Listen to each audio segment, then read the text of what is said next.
Bienvenue à ce 22e Observatoire de la presse. Bienvenue pour cet observatoire tout à fait exceptionnel, tout à fait particulier. J'espère, je suis sûr que nous nous rappellerons de ce 22 mars 2012 comme d'un immense et historique succès pour la presse et forcément pour les annonceurs et leurs conseils. Parce que ce 22 mars s'inscrit dans la suite logique de 90 ans d'histoire de l'OJD. Ce 22 mars, c'est un petit peu la concrétisation de nos efforts, le succès de la politique de transparence entamée il y a 90 ans.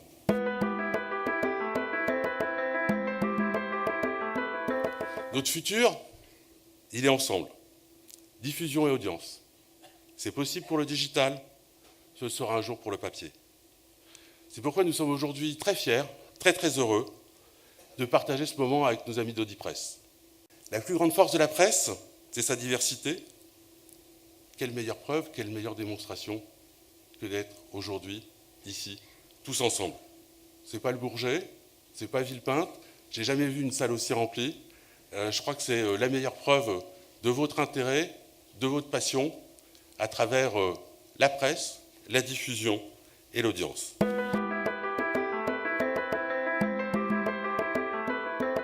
One, comme toutes les études d'audience, est une étude imparfaite. Elle l'est simplement bien moins que celle qui existait précédemment et que celle qui existe aujourd'hui ailleurs. Moins imparfaite par son mode de recrutement par téléphone et par son mode de recueil de l'information par Internet. Moins imparfaite par son formidable panel de 50 000 interviews. 36 000 interviews nationales, complétées par 14 000 interviews locales, qui vont permettre la fiabilité des résultats jusqu'à l'échelon du département. Le plus gros panel média d'Europe.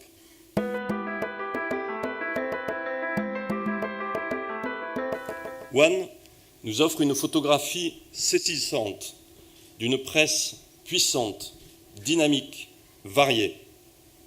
545 titres y sont étudiés, dont 170 titres de la presse hebdomadaire régionale.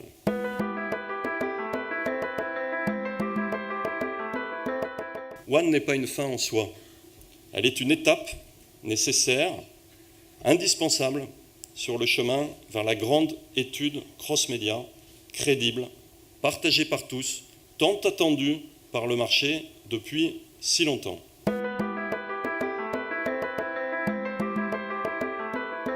On va commencer par les chiffres de l'OJD sur une mission assez longue.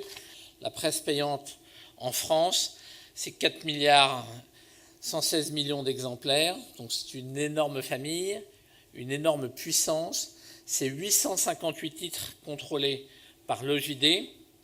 C'est également près de 6 milliards de visites Internet et 123 sites contrôlés, là encore, par l'OJD, et avec des données sur les visites Internet, quel que soit le device, quel que soit l'écran, et donc aujourd'hui une sophistication de cette analyse des visites Internet. Des exemples de succès, il y en a partout. Prenons-les, travaillons-les, portons-les, clamons tous ensemble que la presse est belle, qu'elle est vivante, qu'elle est indispensable et que depuis aujourd'hui, elle est one. J'appelle l'équipe de l'OJD, Patrick Bartement, Philippe Rincet, notre grand animateur, Philippe Larocque, pour la cérémonie des étoiles.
très sensible à l'honneur que vous me faites en me demandant de prononcer ce discours final, succédant ainsi à de très grands noms de la profession. J'ai vu la liste, elle m'a impressionné, mais rassurez-vous, mes chevilles demeurent à une taille raisonnable parce que j'ai parfaitement conscience qu'à travers moi, c'est plutôt le groupe de presse que je préside, avec le concours de Bruno Le Souef, qui est le premier groupe de presse magazine français. C'est lui que vous honorez.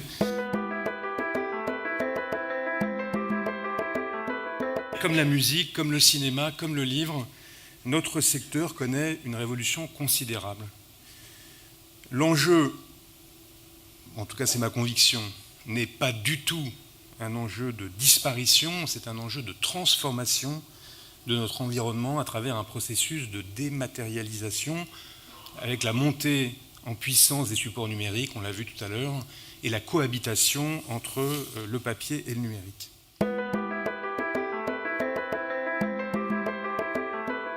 Je voudrais prendre 2 exemples, simplement à titre d'illustration des réformes que nous devons poursuivre sans tarder et sans trembler.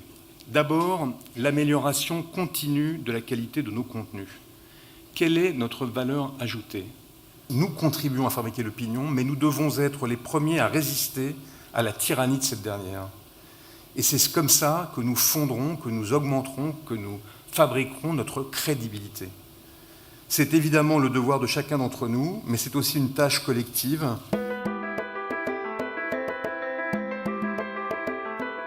Pour nous développer, nous devons absolument pouvoir accéder à notre client final dans des conditions économiquement viables.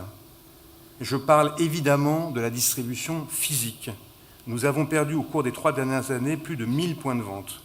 Avec le concours du Conseil supérieur, avec le concours de l'autorité de régulation, avec le concours des pouvoirs publics, nous devrons avoir le courage de réformer de manière responsable, mais décidée, ce système de distribution et d'assumer ensemble les difficultés que cette réforme engendrera.